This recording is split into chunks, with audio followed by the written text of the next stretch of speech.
क्या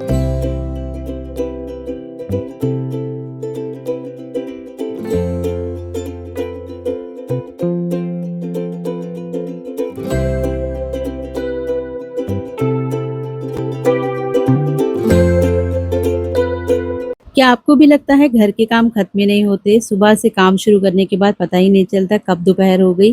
मेरे साथ भी ये प्रॉब्लम कई बार आई है और अपनी इसी प्रॉब्लम को थोड़ा-सा स्मार्ट तरीके से मैनेज करने के लिए मैंने अपने मॉर्निंग रूटीन में कुछ छोटी-छोटी आदतें शामिल की हैं और इनसे मेरा काम मैजिकली कम तो नहीं हुआ, लेकिन हाँ, काफ़ी हद तक मेरे टाइम की काफ़ी बचत होने लगी है और दिन थोड़ा व्यवस्थित सा रहने लगा है। आज मैं आपको अपनी ऐसी 9 हैबिट्स के बारे में ही बताने वाली हूँ। तो चलिए अपनी बातों को शुरू करते हैं और साथ ही साथ करते हैं घर के काम भी।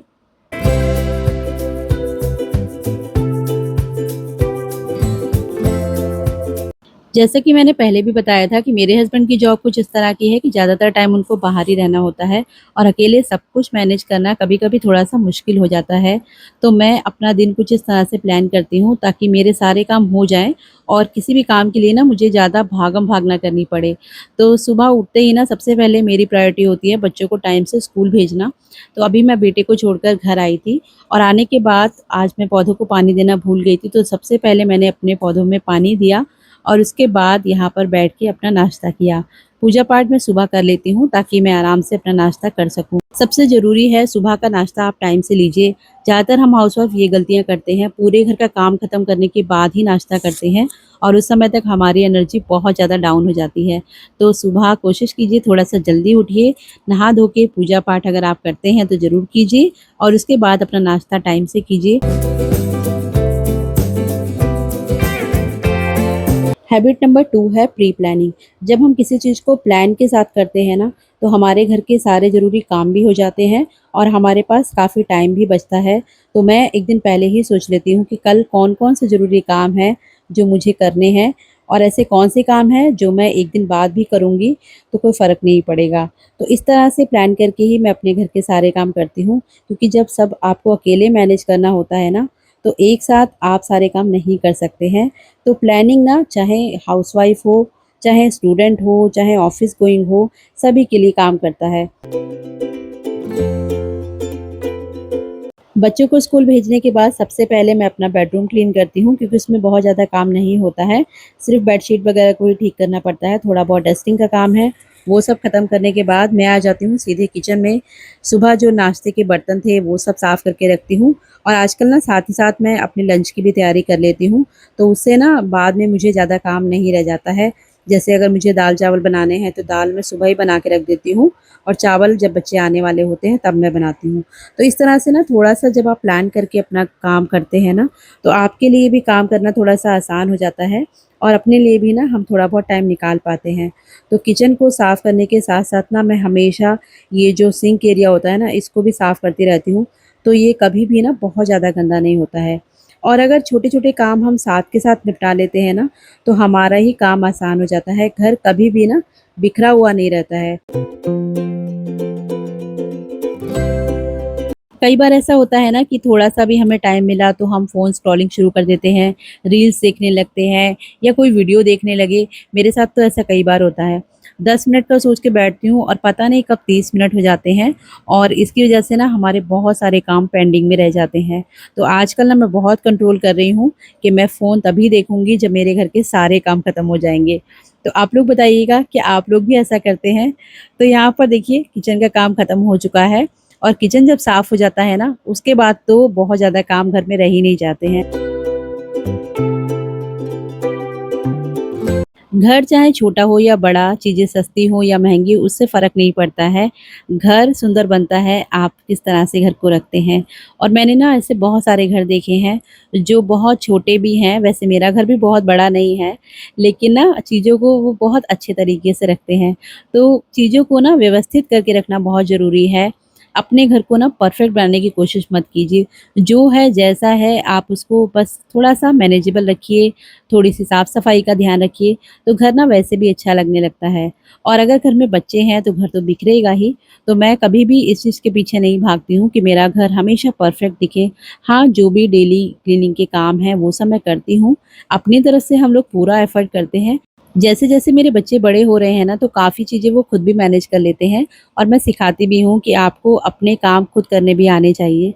क्योंकि बच्चों को ना आगे बाहर जाना है, पढ़ाई करनी है, तो उनको घर के काम भी आने चाहिए। पढ़ाई के साथ बहुत ज़रूरी है कि आप ना अपने बच्चों को घर के काम सिखाइए, चाहे लड़की हो या लड़का। मैं ये मानती हूँ कि घर के काम सबको आने चाहिए। तो बस यहाँ पर ये वाला जो कॉर्नर था ना, कई दिनों से मैं सोच रही थी साफ़ करने के लिए। आज जब मैंने ये सोफ़े हटाए तो मैंने सोचा लाओ इसको भी साफ़ कर ही देते हैं। तो बहुत ज़्यादा तो डस्ट नहीं होती है क्योंकि ये वाली विंडो हम लोग कम ही खोलते हैं। सोफ़े की वज़ह से ना ये विंडो खुल नहीं पाती है।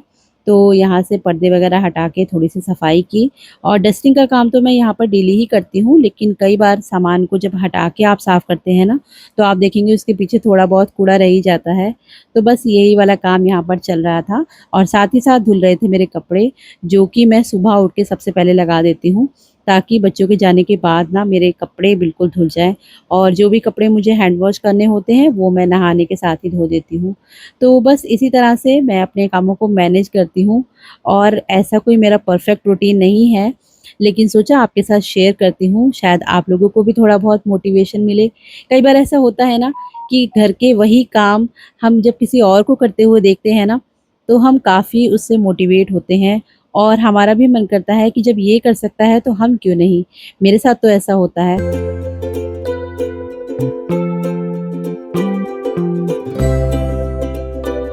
ये वाली जो सीनरी थी ना मुझे थोड़ी-सी गंदी लग रही थी, तो इसको भी मैंने अच्छे से साफ़ कर दिया है।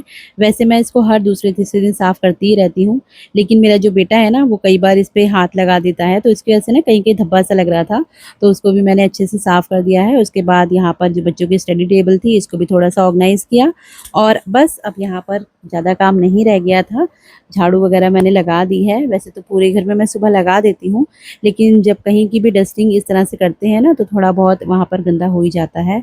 तो बस यहाँ पर झाड़ू लगा दी, उसके बाद मैं आ गई थी अपने मनी प्लांट का पानी चेंज करने के लिए और ये ना मैंने अभी कुछ ही दिन पहले ही लगाए थे, बहुत अच्छे से ग्रो कर रहे हैं।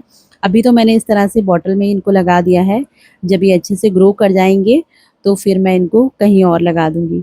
तो ये घर में ना ऐसे बहुत सारे काम होते हैं जो हमारे पास करने के लिए होते हैं। कई बार तो ना हमें पता ही नहीं चलता कि हम कितने सारे काम कर चुके हैं। सुबह जल्दी उठने से ना बहुत सारे काम हमारे टाइम से हो जाते हैं।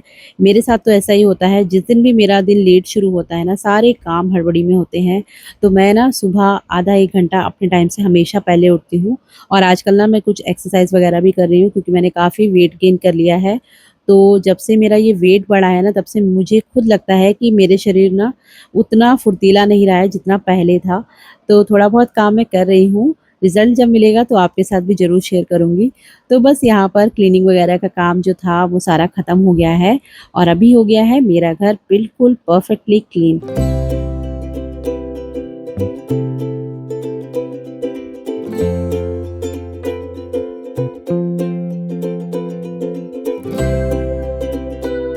तो यहाँ पर मेरे घर का लगभग सारा काम खत्म हो चुका है। अभी एक काम बाकी है, वो है कपड़ों को सुखाना।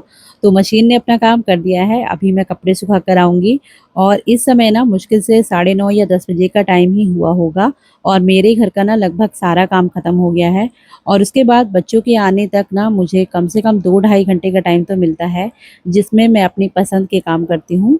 कोई भी बुक रीड करती हूँ, घर का कोई भी छोटा-सा एरिया क्लीन कर लेती हूँ या फिर अपना यूट्यूब वगैरह का काम करती हूँ। आजकल धूप बहुत ज़्यादा तेज़ हो रही थी, तो ऊपर से आने के बाद बनाया मैंने अपने लिए ठंडा-ठंडा ग्लूकोज़ वाटर और अभी मैं बैठ के इसको पीऊँगी और उसके बाद मैं करूँगी रेस्ट। एसी मैंने ऑन कर दिया था क्योंकि सुबह से ना गर्मी में लगे-लगे बालों में भी ना बहुत ज़्यादा पसीना आ गया था। आजकल ना मैं एक नई बुक रीड कर रही हूँ, आपके साथ शेयर करूँगी। वैसे मुझे ना बुक पढ़ना बहुत पसंद है, कभी आपके साथ ज़रूर शेयर करूँगी।